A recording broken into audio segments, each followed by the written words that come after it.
आप देख रहे हैं न्यूज़ नाउ 24/7 ताज़ा खबरों के लिए हमारे साथ बने रहें। देश में जारी लोकसभा चुनाव के बीच लखनऊ में विपक्षी दलों के गठबंधन इंडिया की बैठक हुई। इस क्रम में दिल्ली के मुख्यमंत्री अरविंद केजरीवाल ने कहा कि आज लखनऊ में मैं उत्तर प्रदेश के मतदाताओं से इंडिया गठबंधन को वोट करने के लिए अपील करने आया हूं। मैं 4 बातें रखना चाहता हूं। इस चुनाव में पीएम मोदी अपने लिए नहीं अमित शाह के लिए वोट मांग रहे हैं। अगर ये लोग जीत गए तो योगी आदित्यनाथ को 2-3 महीने में सीएम पद से हटा दिया जाएगा। अगर ये जीत गए तो इनकी पूरी तैयारी है कि ये संविधान बदलकर एससी, एसटी, ओबीसी का आरक्षण खत्म कर देंगे और देश भर से जो आंकड़े आ रहे हैं वो दिखा रहे हैं कि 4 जून को इंडिया गठबंधन की सरकार बनने वाली है। दिल्ली के मुख्यमंत्री अरविंद केजरीवाल ने कहा कि प्रधानमंत्री नरेंद्र मोदी ने ऐसा नहीं कहा है कि वे 75 साल की उम्र में इस्तीफा नहीं देंगे। पीएम मोदी का ये नियम उन्हीं के द्वारा बनाया गया है और मुझे उम्मीद है कि वे अपने नियम को फॉलो करेंगे, नहीं तो लोग कहेंगे कि पीएम मोदी ने ये नियम लालकृष्ण आडवाणी को हटाने के लिए बनाया था। जब मैंने कहा था कि सीएम योगी को हटा दिया जाएगा, इस पर किसी भाजपा नेता की टिप्पणी नहीं आई। उनका हटना अब लगभग तय है।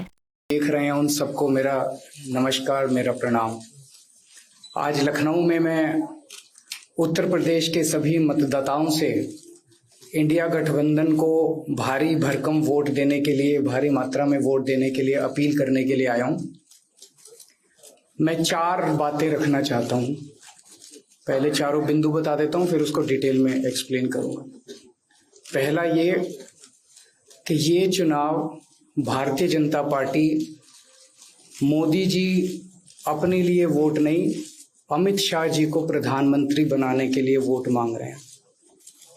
दूसरी बात,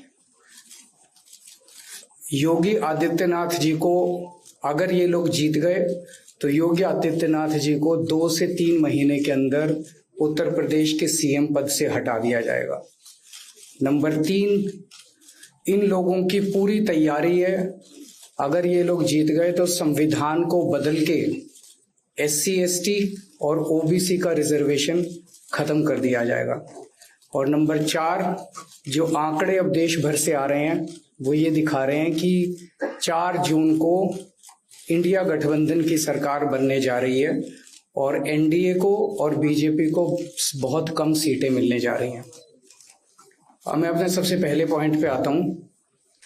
जब 2014 में प्रधानमंत्री बने थे नरेंद्र मोदी जी, तो उन्होंने खुद एक रूल बनाया था कि भारतीय जनता पार्टी के अंदर और उनकी सरकारों में 75 वर्ष से ऊपर कोई भी व्यक्ति होगा तो उसको संगठन में और सरकार में किसी भी पद पे नहीं रखा जाएगा, उसको रिटायर कर दिया जाएगा। और उसका सबसे पहले उस रूल के तहत आडवाणी जी को और मुरली मनोहर जोशी जी को रिटायर किया गया था। और उसके बाद तमाम यशवंत सिन्हा जी, सुमित्रा महाजन जी, कई लोगों को यहाँ टिकट नहीं मिली। कई लोग जो पद पे बैठे हुए थे उनको पद से इस्तीफा दिलवा के उनको हटाया गया। ऐसे कई सारे लोग हैं। तो अब अगले साल 17 सितंबर को प्रधानमंत्री मोदी जी 75 साल के होंगे और मोदी जी ने तय कर लिया है कि अमित शाह जी को वो अपना वारिस बनाएंगे और अमित शाह जी अगले साल 17 सितंबर को देश के प्रधानमंत्री बनाने का उन्होंने तय किया है मोदी जी ने। इसके ऊपर मोदी जी पिछले 1-2 साल से लगे भी हुए हैं, क्योंकि भारतीय जनता पार्टी के अंदर अमित शाह जी के सामने जो जो बाधाएं पैदा कर सकता था नेता, एक एक करके उन सब नेताओं को साइड कर दिया गया, उनका पत्ता साफ कर दिया गया। शिवराज सिंह चौहान को हटा दिया गया, वसुंधरा राजे को हटा दिया गया, डॉक्टर रमन सिंह को हटा दिया गया, देवेंद्र फडणवीस को खत्म कर दिया गया, खट्टर साहब को खत्म कर दिया गया। एक एक करके सबको खत्म कर दिया गया। एक ही शख्स बचे हैं जो अमित शाह जी के रास्ते का कांटा बन सकते हैं। हेलो, आवाज आ रही है? आ रही है। एक ही ठीक है, आ रही है। एक ही शख्स हैं जो कि उनके रास्ते का कांटा बन सकते हैं, वो हैं योगी आदित्यनाथ जी। अब योगी आदित्यनाथ जी को इन्होंने हटाने का पूरा मन बना लिया है और अगर इनकी सरकार बनी तो 2 महीने के अंदर योगी जी को भी उत्तर प्रदेश के सीएम से हटा दिया जाएगा। मैंने दिल्ली में 3-4 दिन पहले ये प्रेस कॉन्फ्रेंस की थी और ये दोनों मुद्दे उठाए थे। जैसे मैंने मुद्दे उठाए थे तो अमित शाह जी ने और उनके कई नेताओं ने अपनी भावना प्रकट की कि नहीं मोदी जी को 75 साल में इस्तीफा नहीं देना चाहिए, मोदी जी को 75 साल पूरा कार्यकाल पूरा करेंगे। उन सब की भावनाओं की मैं कद्र करता हूं, क्योंकि अपने नेता के लिए जब भी ऐसी बात होती है तो सब लोग सामने आके बात करते हैं। लेकिन बड़ी बात यह है कि मोदी जी ने ऐसा नहीं कहा कि मैं 75 साल पे इस्तीफा नहीं दूंगा, मैं रिटायर नहीं होऊंगा। उनका अपना बनाया हुआ रूल है और मुझे पूरी उम्मीद है कि मोदी जी का अपना बनाया हुआ रूल है और मोदी जी अपने रूल को फॉलो करेंगे।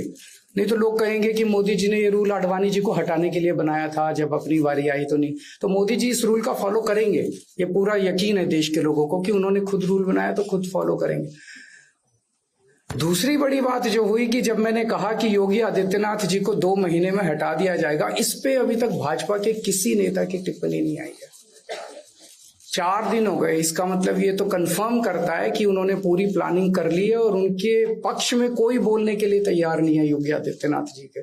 तो उनका हटना अब लगभग तय है कि योगी आदित्यनाथ जी को उत्तर प्रदेश के सीएम पद से हटाया जाएगा। दूसरी चीज, मैं उत्तर प्रदेश के सभी मतदाताओं को कहना चाहता हूं कि पिछले 4-5 महीने से इन्होंने शोर मचा रखा है 400 पार 400 पार 400। क्यों कहते हैं? नहीं, मोदी जी कुछ बड़ा काम करना चाहते हैं। तो लोगों ने खोद के पूछा, भाई क्या बड़ा काम करना चाहते हैं, कुछ बताओ तो सही। तो उन्होंने नहीं बताया। लोगों ने फिर अंदर से पता किया कि बड़ा काम ये करना चाहते हैं कि देश से रिजर्वेशन खत्म करना चाहते हैं।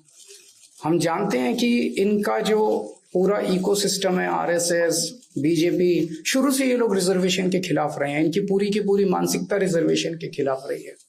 तो मैं सभी लोगों को ये आगाह करना चाहता हूं कि ये बड़ा काम इनको 400 पार इसीलिए चाहिए क्योंकि ये रिजर्वेशन खत्म करना चाहते हैं। संविधान को, बाबा साहब अम्बेडकर ने जो संविधान बनाया था, उस संविधान को ये तार करना चाहते हैं। पूरे देश भर से अब जो ट्रेंड आ रहे हैं, वो ट्रेंड ये दिखाते हैं कि भारतीय जनता पार्टी को 250 से भी नीचे, मेरे हिसाब से 220 के आसपास, 3-4 दिन पहले भी मैंने कहा था, 220 से कम सीटें इनकी आती हुई नजर आ रही हैं। आप हिसाब लगा लीजिए। मैं हरियाणा होके आ रहा हूँ कल परसों, हरियाणा में इनकी बहुत कम हो रही हैं, दिल्ली में इनकी बहुत कम हो रही हैं, पंजाब में मुझे नहीं लगता इनकी कोई सीट आ रही है, कर्नाटक में इनकी काफी कम हो रही है, महाराष्ट्र में इनकी बहुत कम हो रही है, बंगाल में इनकी कम हो रही है, यूपी में इनकी कम हो रही है, बिहार में इनकी कम हो रही है, झारखंड में इनकी कम हो रही है, राजस्थान में इनकी कम हो रही है। तो इनकी सीटें आ कहां रही हैं?